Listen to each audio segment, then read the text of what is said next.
Morning. Today I want to talk about the perfection of patience, or what we call it in Pali, Khantī-pāramī, the sixth of the series of the 10 parameters, and a very important parami.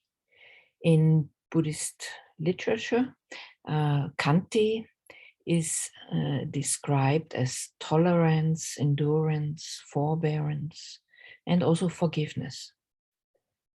While practicing the perfections of tolerance, one should endure hardships and suffering that one experiences in life, including those experienced during meditation.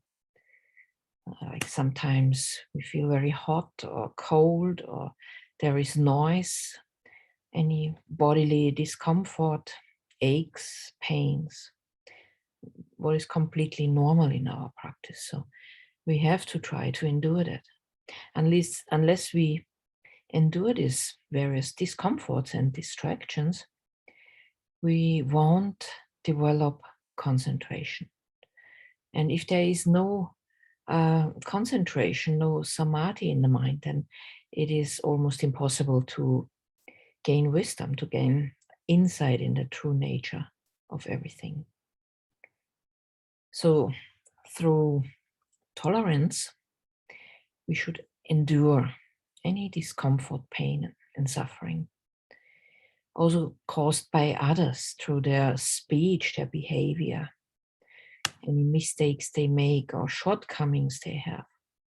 And we should try not to react with anger, resentment, with hatred. Like in the Sapasava Sutta, or in the Majjhima Nikaya, the Buddha described tolerance of difficulties that are likely to arise from within and external sources as one of the 7 methods to eradicate the mental defilements, the asavas, the kilesas. So it's very important. Tolerance as a perfection has to be practiced with compassion for other beings and without expecting gains, either in this life nor future lives. We should only have the intention to eliminate mental defilements and gain enlightenment, escape from the suffering of samsara, of the cycle of birth and death. So it's also said in the 10 parameters, like the parameter before patience, the 5th parameter is effort, like making this powerful effort to overcome unwholesome to practice. And this effort is usually described as a heroic effort. And it said, like, having made the right effort, we become heroes through utmost energy. But we nevertheless are nevertheless full of forbearance and khanti, patience, towards the manifold failings of beings. Then patience is so important. It was in the first teachings, the first teaching that the Buddha gave in Ovada Patimokkha, of which I talked on Asala Puja Day. The Buddha said, patient endurance is the ultimate asceticism. In that time that the Buddha lived 2,500 years ago, most of those who were striving for enlightenment and liberation, they thought it can only be reached by severe asceticism, like they would not eat, not sleep, or bring a lot of pain to their body, and they thought that is the way to reach enlightenment. And that's why the Buddha said the ultimate asceticism is patience. That's the thing that really helps us to overcome our defilements. Then at a later time, the Buddha said, that was in the Jetavana monastery where he stayed 25 years. He said to Ananda asked him what is important, the most important thing for a monk to practice.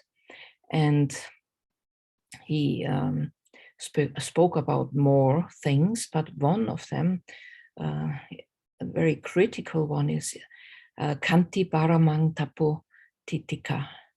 And that's Pali, and the English translation would be, the best ethical practice is patience and forbearance. So even there it is said how important it is. You can find it in the Dhammapada. Then maybe it's important we look at why are we impatient. People and things and situations are not the way we would like them to be. And this creates impatience and aversion. We have to learn to accept that others have faults and flaws, like we have faults and flaws. We need to have patience with them and with ourselves. And anyway, how can we say, okay, the things we think, or we think they should be like this or that, that is the only right thing? That's clearly not so. Everyone has thoughts like that. So we need to have more tolerance and patience. We mostly in our lives, we are driven by things we want to reach, want to attain, or have to do. There's always something that drives us to do things. But being patient and being present just here and now, even if things are chaotic around us, that is much more precious. And letting go of this being driven all the time, it will help us. A very good story or happening that has happened with Ajahn Chah, a very famous teacher in Thailand, who passed away 30 years ago. But he was a really famous teacher, and he had many Western students and many monks who are famous nowadays and are teaching all around the world. So this Ajahn Chah always told his students, for an example for patience.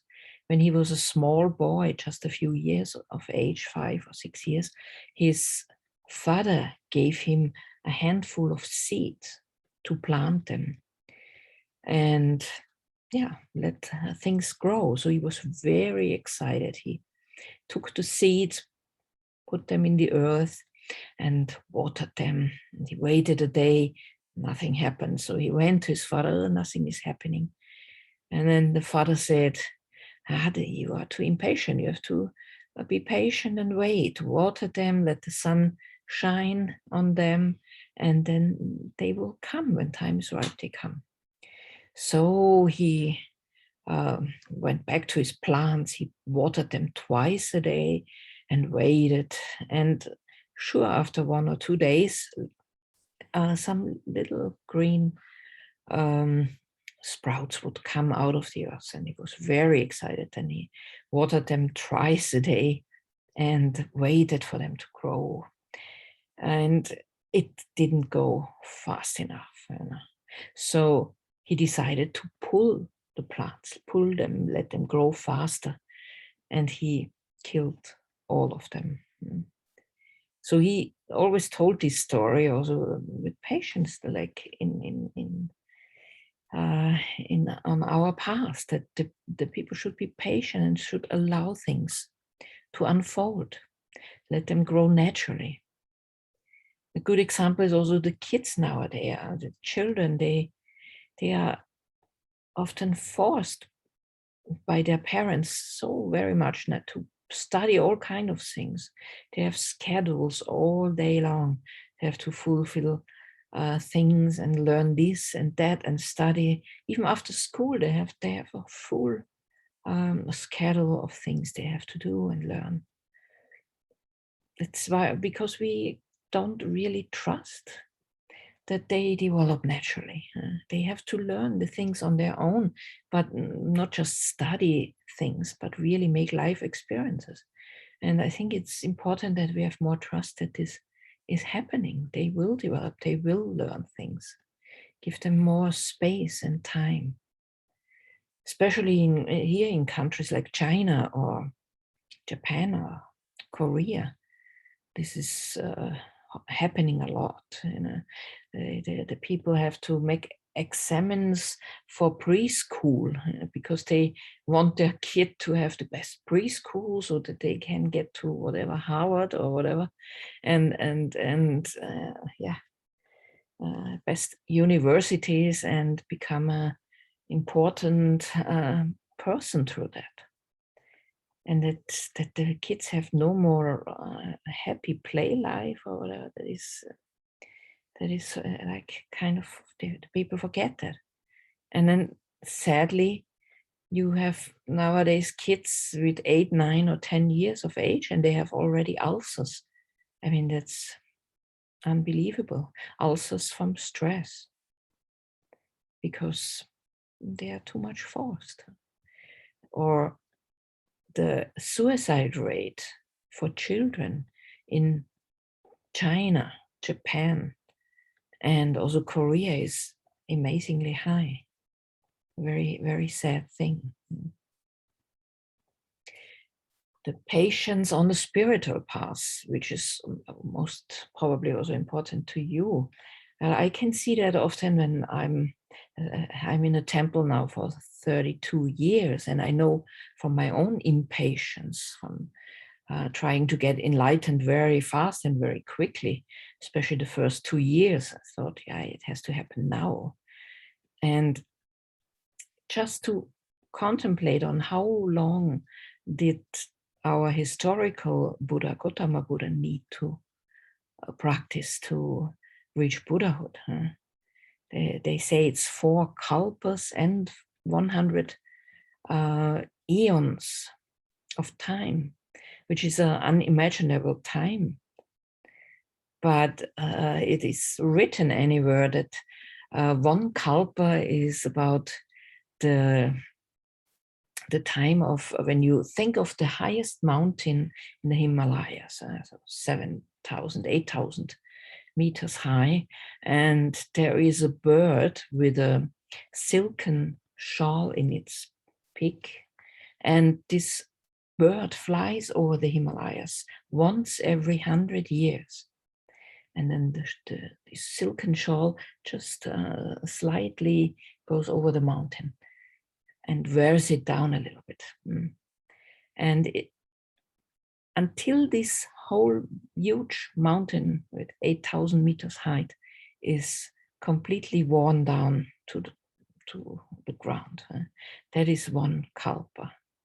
So for us, unimaginable time. And the Buddha needed 4 kalpas and 100 eons to reach Buddhahood.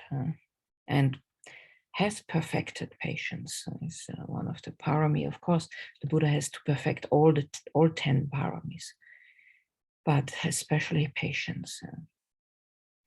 And there's also a nice story from Taoism, where the new student comes to the master and he asks him, okay, when I practice what you teach, how long will I need to reach enlightenment? And the master said, 10 years. And then the students say, oh, if I really practice, I put a lot of effort in it, how long will I need? Then the teacher said, then you will need 20 years. And then the students say, oh, that's too long. I need it to be faster. If I really put all I have into this practice, how long will it need? The teacher say, you will need 30 years.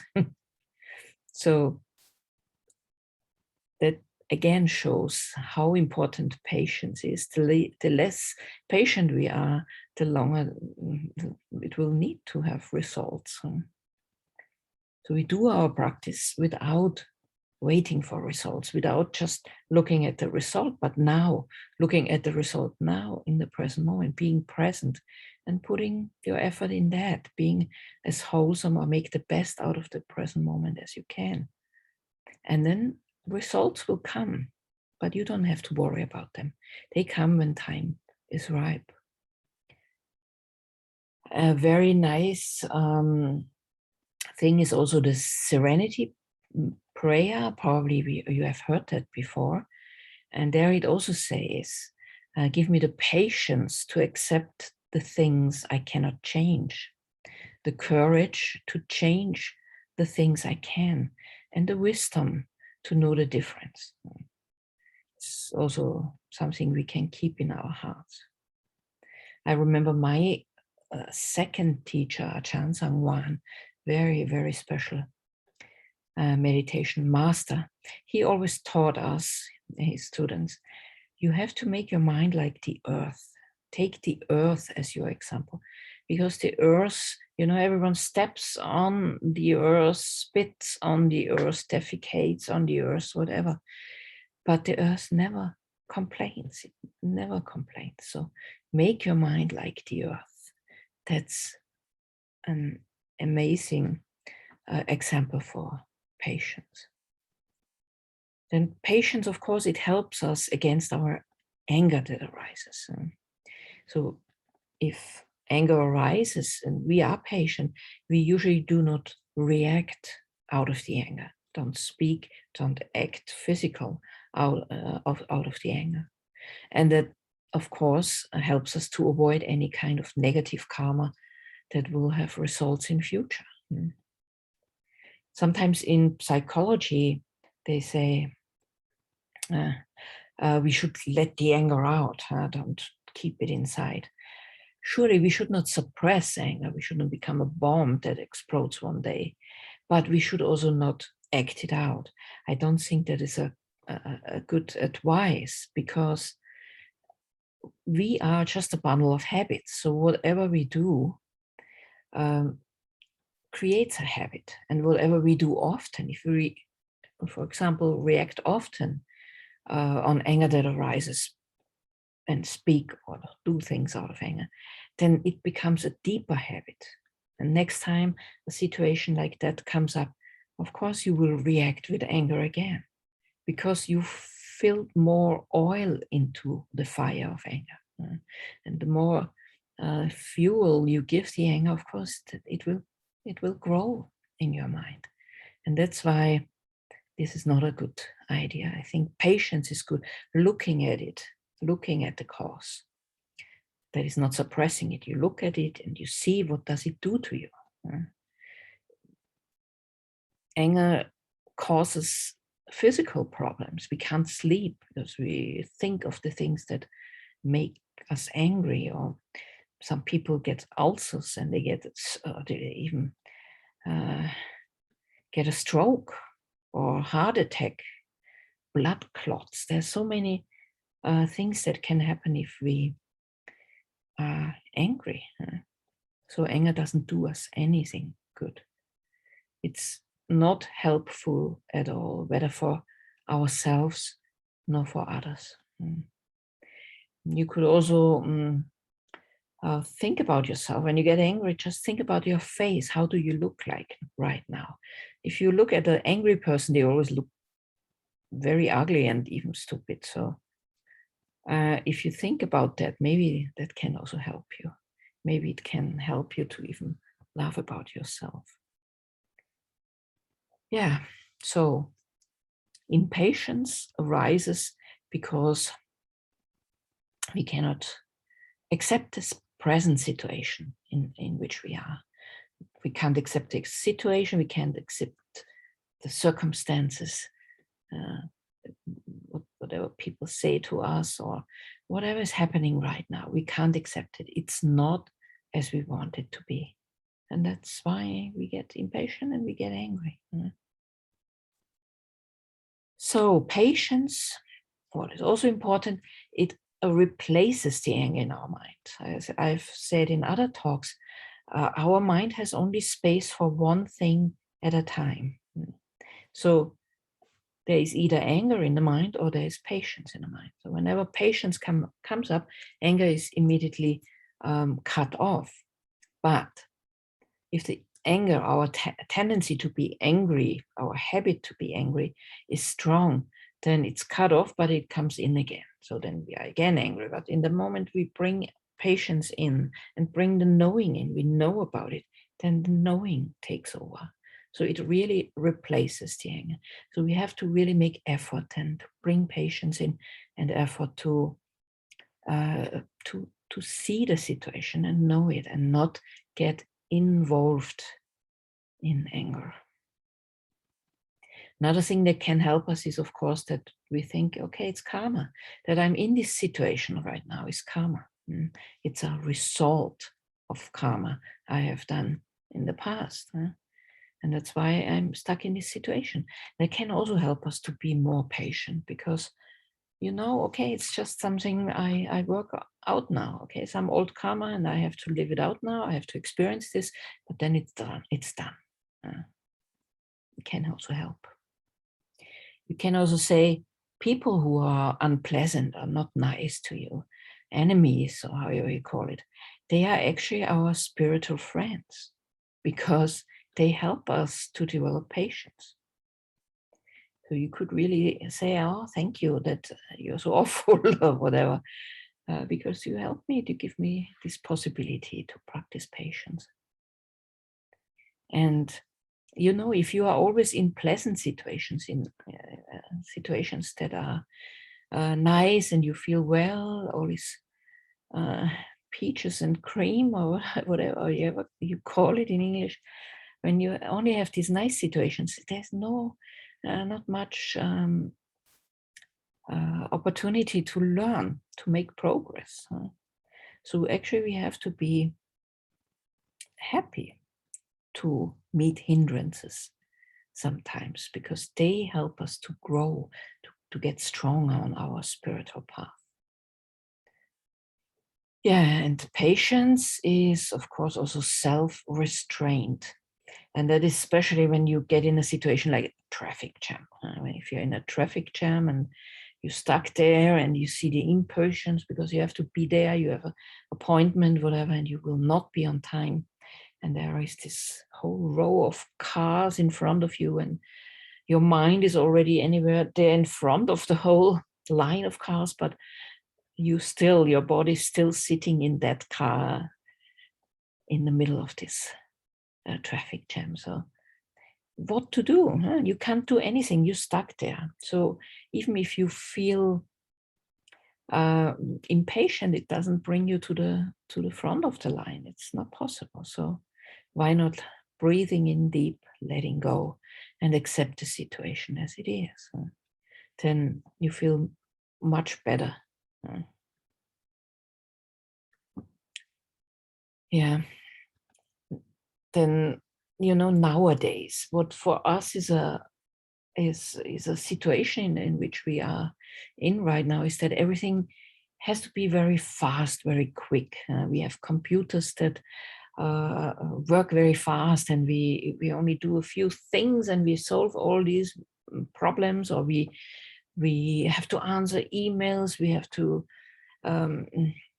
answer on social networks or whatever. This all has to be fast, and actually it was meant like that. I think. I mean, I'm still from a generation where computers were just born. Internet came up when I was already a nun for 10 years. So so I'm pretty old. But I know the meaning of all of this were just bad, and you might be able to communicate with someone in Europe. I'm here in Thailand. I normally write letters and it needs 7 days to get to Austria. And if I get an answer, then maybe it's already 3 weeks. If it's fast, then I get an answer back. And then you could do it within seconds or whatever.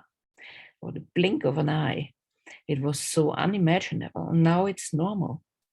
But if I look at it, I cannot say that it gives you more time, because you think you do it, you quickly finish this work on your computer or whatever, and then you have time. You have time for leisure, for resting, whatever. But do we really have that? I don't think so. Even for myself, I can say that I don't have more time, that I'm having a computer now, because then you do more on that. So it didn't really bring you more time. So this is not so much depending on these outer things. Yeah, and what patience also helps us is to overcome the 4 loka dhamma, the 4 worldly dhammas. So when we always have to deal with this, for the 8 worldly dhammas. This is 4 pairs. This is gain and the negative side, loss, then fame and obscurity, praise and blame, happiness and suffering. So we deal with that in our life very often. And with patience, then we can be with it and just accept it as it is.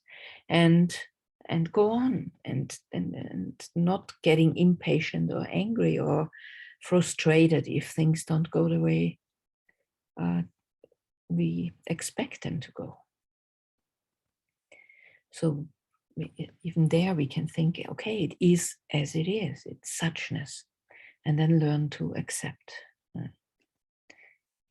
Yeah, so far to patience. So we can practice it, of course, in our spiritual path, but I think even more important, especially for all of you, because you are lay people, you are at home, you live with your family and work or whatever. It's important to have this patience in your daily life, with the people that are around you and with yourself and with situations. Practice it there, and it will really give you much more freedom in your life. I hope this was useful for you, useful input, and I wish you have a nice day and stay healthy, and see you again for the next talk that will be on Khantī-pāramī, the truthfulness.